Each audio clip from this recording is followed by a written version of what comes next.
kilala sa nakakatawang mga content. Ang galing! Ang galing!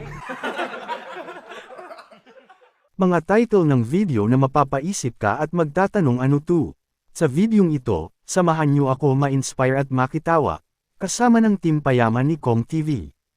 Si Lincoln Cortez Velasquez, ipinanganak noong ika-27 ng Oktubre taong 1971, na mas kilala sa kanyang username na Kong TV, ay isang Filipino YouTuber, komedyante, music hero, vlogger, at online streamer. Kilala siya sa kanyang mga comedy videos sa YouTube. Si Velasquez ay madalas ding itinuturing na isa sa mga nangungunang personalidad sa YouTube sa Pilipinas. Tanong ng karamihan, gaano na kayaman si Kong? Magkano kaya kinikita niya? Well, bibigyan ko kayo ng idea.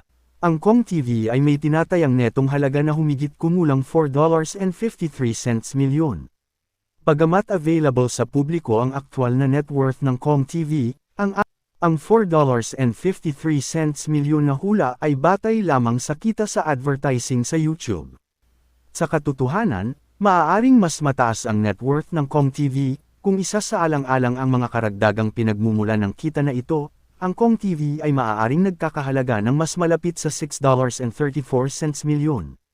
Uulitin ko po, estimate income lang ito, ng earnings ni Kong, maaring mas malaki pa sa nabanggit na halaga ang income niya dahil, hindi nakasama dito ang other source of income niya, sa mga advertise, negosyo, etc. Sana all.